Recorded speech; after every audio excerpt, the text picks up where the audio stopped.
Nobody told Eli Marsh to move faster. They just moved around him, the way you move around a cracked floor tile, inconvenient, permanent, best ignored. He stood at the back of the enormous glass lobby of Novasphere Technologies, holding a small canvas bag that contained everything he owned worth carrying. A dog-eared library book on microelectronics, a cracked multimeter he'd fished from a dumpster behind an electronics shop, and a folded piece of paper that had been refolded so many times the creases had gone soft as cloth. Outside, San Francisco moved at its usual velocity, frantic, polished, expensive. Inside, the lobby moved even faster. Everyone here belonged to the building. Eli understood, with a clarity that only orphan children develop, that he did not. He was 11 years old. His shoes had been resoled twice with rubber cut from a tire. His jeans had been hemmed by Miss Caldwell at Briar House, the group home, using brown thread because she'd run out of blue.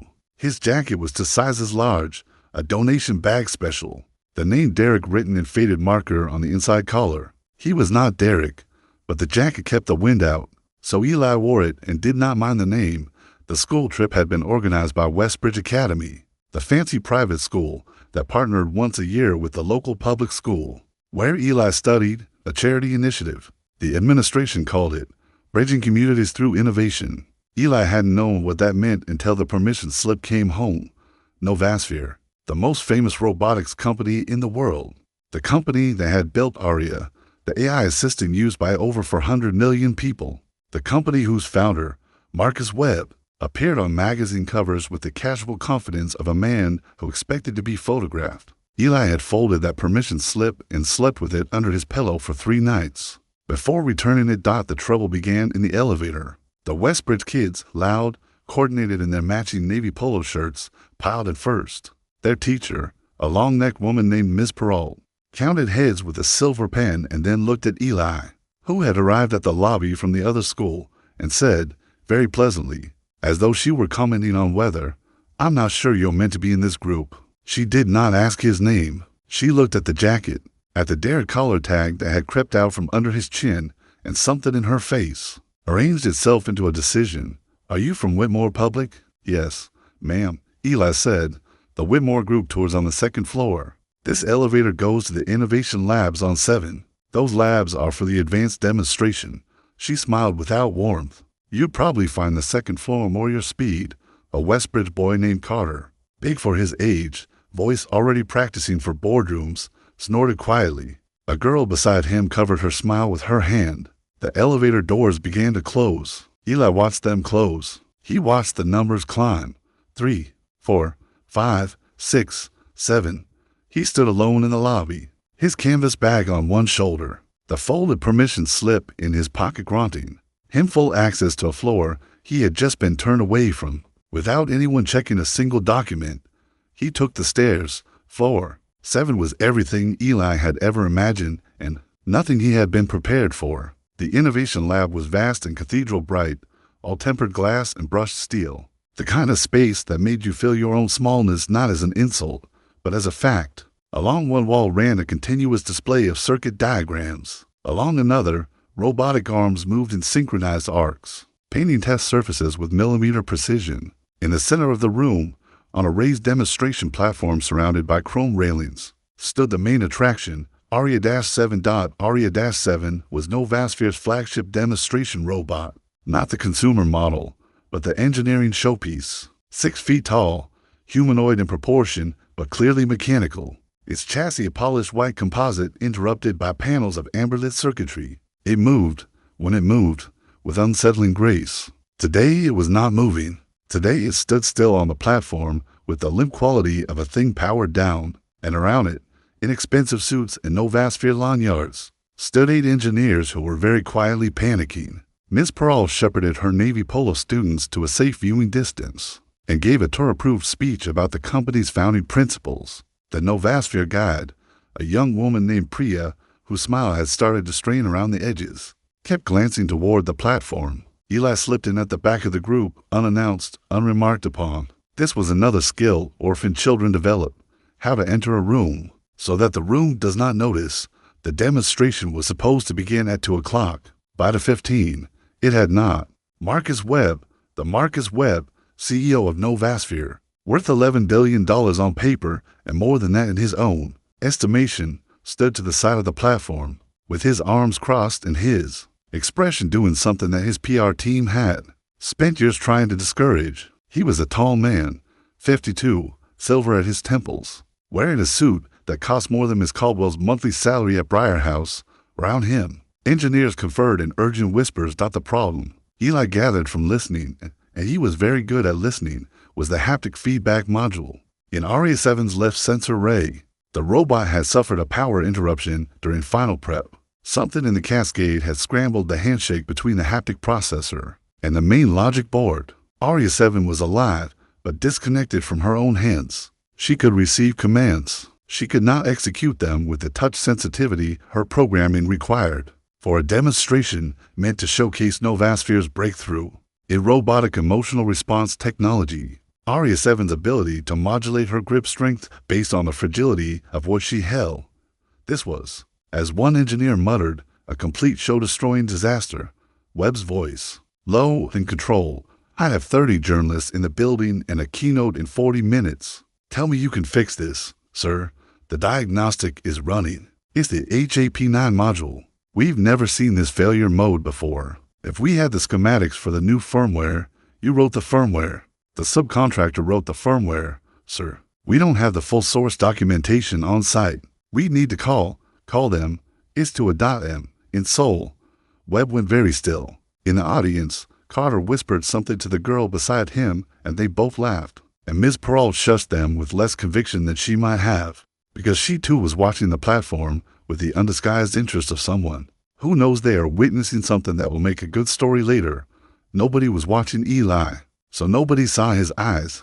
What lived behind Eli Marsh's eyes was a world built from salvage. From the age of 7, when he'd taken apart his first broken radio in the Briar House common room and put it back together in an hour and a half using a paperclip and a pen spring. He had understood machines in a way that felt less like learning and more like remembering. He read everything he could find, not the simplified books, the real ones, the ones with equations and schematics and footnotes that led to other footnotes. And he read them the way a thirsty person drinks, completely, without performance. The cracked multimeter in his bag, the library book on microelectronics, the folded piece of paper. The piece of paper was not a permission slip.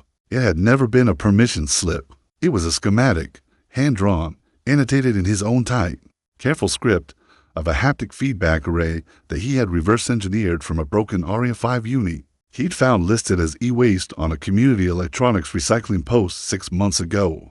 He'd spent for weeks on it. He'd stayed up past midnight 17 times. He'd used a magnifying glass borrowed from Miss Caldwell and soldering equipment borrowed from the school's shop teacher who, after watching Eli work for 20 minutes, had quietly upgraded his access from supervised to unsupervised.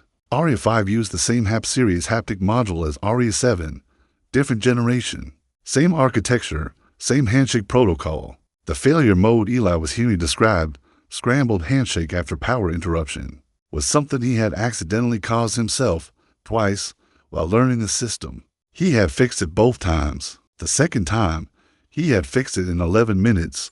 He did not walk forward immediately. He stood very still for a long moment, the stillness of a child who has been told, in 100 different ways, that rooms like this are not for him, that expertise like his is not credible from a body like his, that the correct thing to do is to find the second floor and stay there. He felt the real permission slip in his pocket. He thought about the elevator. He thought about Miss Perrault's smile. Then he thought about ARIA-7 standing silent on the platform, disconnected from her own hands, and something in him that had nothing to do with permission or belonging simply could not let that stand. He walked forward. The chrome railing around the platform had a hinged gate for engineering access. Eli unlatched it and stepped through. A Novasphere employee moved to intercept him, but was momentarily distracted by a question from a journalist, and Eli used those for seconds to cross the platform and crouch beside ARIA-7's left knee panel. The lead engineer noticed him first. Hey, kid, you can't be up here." Eli opened the canvas bag. He took out the multimeter and the folded schematic. He unfolded it on the floor with the careful attention of a surgeon laying out instruments. He looked up at the engineer with an expression entirely free of defiance It was simply focused. The way a compass is focused, pointing in a direction because that is what compasses do. Your HAP9's lost its sync token after the power drop, Eli said. The logic board is sending handshake requests to the old memory address. You need to force array registration. If you've got access to the maintenance port on the left thoracic panel, I can walk you through it. Or I can do it. It'll take about 12 minutes. The engineer stared at him. What? Who are you? My name's Eli. I'm from the school trip. A pause. The other school. From across the lab. What's going on up there? Marcus Webb, crossing toward the platform, his voice carrying the precise register of a man who owns the room and intends to keep owning it. Marcus. Webb stopped a feet from the platform railing and looked at the boy kneeling beside his company's $11 million demonstration robot with a cracked multimeter and a hand-drawn schematic. And for the first time in a very long time, Marcus Webb did not immediately know what to say. The engineer, Dr. Rajan Mehta, lead systems architect, 14 years at Novasphere, held up one hand toward Webb in a gesture that meant, wait, please trust me right now. He was looking at the schematic on the floor. He was looking at it the way you look at something that has no right to exist, but undeniably does. The schematic was hand-drawn. It was also, without question, accurate. More than accurate. There were notations on it that identified failure pathways that Novasphere's own internal documentation hadn't fully mapped. Where did you get this? Mehta asked, his voice precise and careful. I drew it, Eli said, from an Aria 5 unit. The architecture's the same. The Aria 5 was discontinued 2 years ago. The schematics were never public. No, Eli agreed. But the unit was. I found one in an electronics recycling post. I took it apart. Then I put it back together. It works better than it did originally. I rewired the power regulation sequence. The stock wiring has an inefficiency in the third heat dissipation loop. It loses about 8% thermal performance. I fixed that. Complete silence in the innovation lab. The kind of silence that happens when a room full of experts encounters something that recalibrates their understanding of the immediate situation. Even Carter had stopped whispering. Webb stepped through the gate and stood on the platform. He was a big presence, the kind built from decades of being the most important person in every room, and he used it now. Standing close to Eli, looking down at him, Eli looked up. He did not shrink. He held Webb's gaze with the steady patience of someone who has nothing to prove, and also nothing to lose, which is a kind of freedom that the very wealthy rarely understand. How old are you? Webb asked. 11. What school? Whitmore Public. You study robotics at Whitmore Public? They don't have a robotics program. A pause. I study at the library, and from things I find.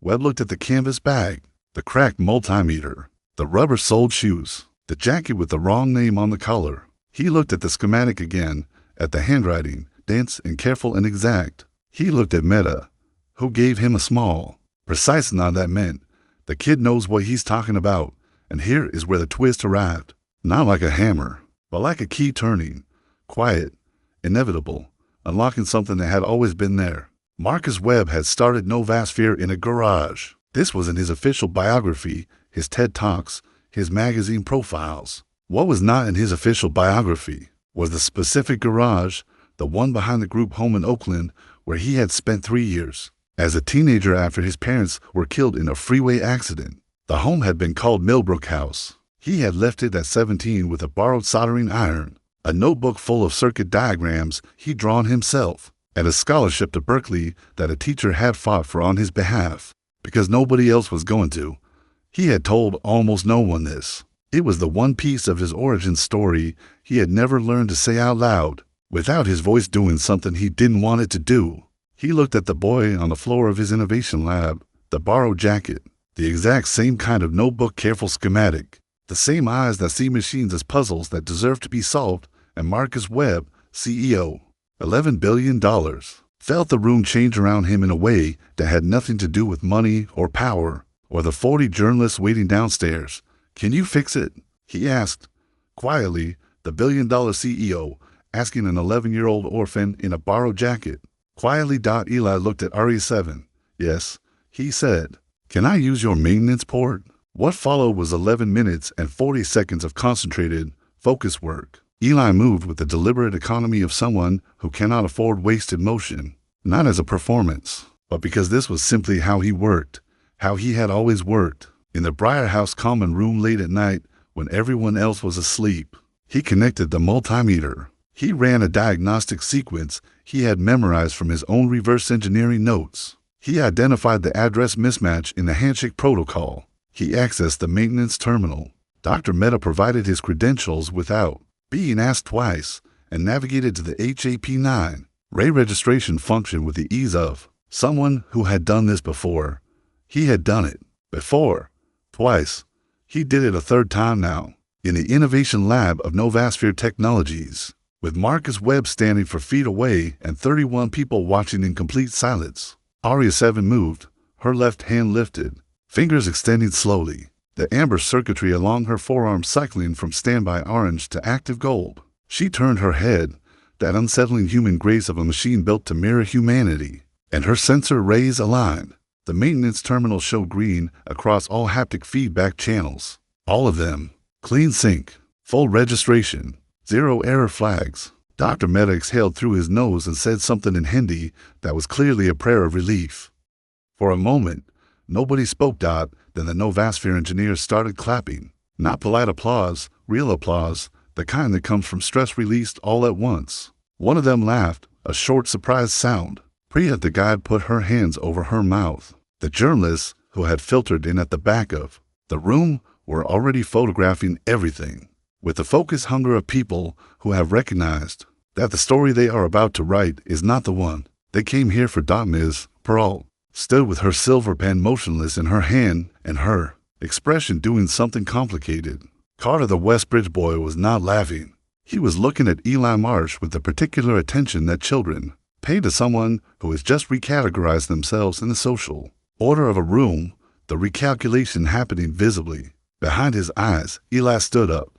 He folded his schematic. He put it back in the canvas bag. He put the multimeter back in the canvas bag. He looked at Aria 7, who was now running her full self-diagnostic with smooth, unhurried precision, her hands opening and closing, testing the grip modulation that was the entire centerpiece of the demonstration. She picked up a paper cup from the refreshment table and held it without crushing it, with exactly the pressure required to keep it from falling. No more, no less.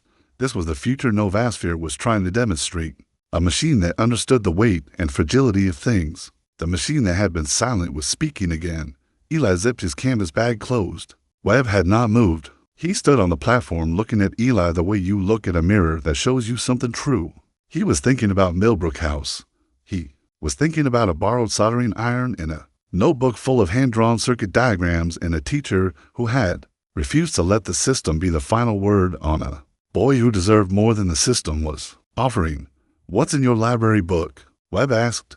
Microelectronics. Johnson and Bhattacharya. The 4th edition. Eli paused. It's overdue. I've renewed it 4 times. What do you want to build? The question landed differently than Webb intended.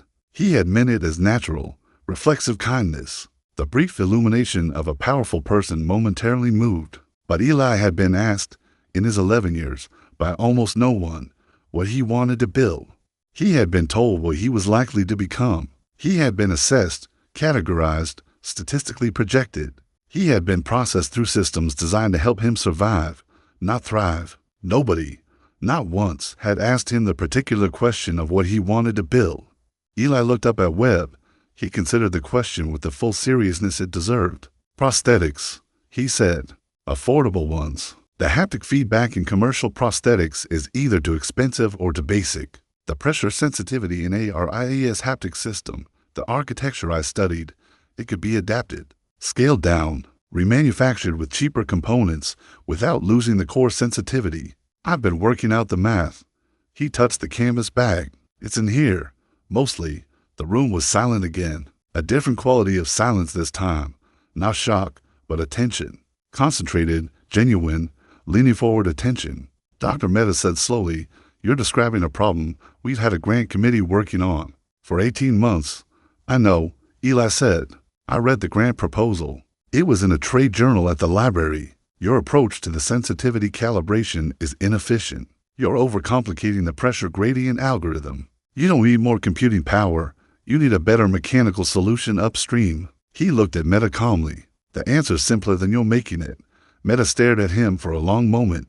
Then he turned to Webb and said nothing, because nothing was required. Ms. Pearl crossed the lab floor slowly, as though moving against a current. She stopped at the edge of the platform. She looked at Eli, and for the first time since the elevator, she looked at him completely. Not at the jacket, not at the shoes, not at the skull. At him. "I owe you an apology," she said.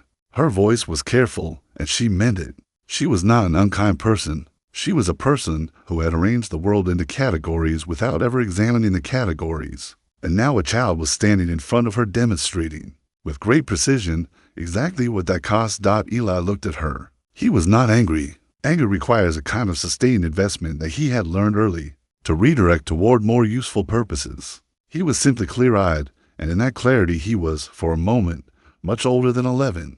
"It's okay," he said. Then, because he was also still 11, "But maybe don't do it again." Miss Pearl blinked, nodded once, sharply, as though something had been decided. Behind her, Carter from Westbridge was looking at the floor. The keynote ran 40 minutes late. Nobody complained. Webb stood at the podium and gave a speech that had not been prepared in advance. His communications team would later describe the experience as both terrifying and the best thing he has ever said publicly. He spoke about Aria to 7. He spoke about the demonstration they had almost not been able to give. He spoke about the prosthetics problem his grant committee had circled for 18 months without solving. He did not say Ellie's name publicly. He had asked him first, quietly, at the side of the platform, and Eli had said he'd rather not, that he didn't like being looked at by lots of people at once. Webb had nodded and said he understood that exactly what Webb did say. Standing at the podium before the journalists and the engineers, and the Westbridge students in their navy polo shirts, and the one boy from Whitmore Public in his borrowed jacket. "The most important thing I've been reminded of today is that talent doesn't wait for the right address. Genius doesn't arrive in the right packaging. It shows up wherever it is, and it gets to work. And the only real question, is whether the people in the room are paying enough attention to see it. We haven't been. I haven't been. That changes today, after the keynote, after the journalists had filed out and the engineers had run 3 perfect demonstration cycles, after the Westbridge students had gotten back on their coach. Carter had found Eli before leaving and said, with the effortful directness of a kid raised to compete, but not always to reckon, "That was incredible, man. Just that." Eli said thanks. They both nodded. It was small and imperfect, and it was something. After all of that, Marcus Webb sat down with Eli in a glass-walled conference room overlooking the city and asked if Miss Caldwell at Briar House could be reached by phone. The conversation that followed lasted 90 minutes. It involved a lawyer from Novasphere's Foundation Division, a youth innovation scholarship program that hadn't existed that morning, and a very surprised Miss Caldwell who kept saying yes, of course, yes into the phone and covering her mouth with her free hand. Eli sat across from Marcus Webb and looked out at the city, the same city that had moved around him all his life like water around a fixed stone, and felt something he was not entirely sure how to name. Not triumph, not vindication, something quieter. The feeling of a door opening that you had drawn the plans for long before you knew where it led. He reached into the canvas bag and took out the overdue library book. He set it on the table between them. "I have some ideas for the prosthetics problem," he said. "I brought notes." Webb looked at the book, then at the boy. He leaned forward. "Show me." 3 years later, the Novasphere Foundation published a peer-reviewed paper on low-cost haptic prosthetics calibration. The lead author was listed as E. Marsh, age 14. In the acknowledgments, a single sentence read, "To every room that told someone they belonged on the 2nd floor, and to everyone who took the stairs anyway, Aria 7 still runs. She holds things gently. She always knows how much pressure is too much and how much is exactly right. So does Eli.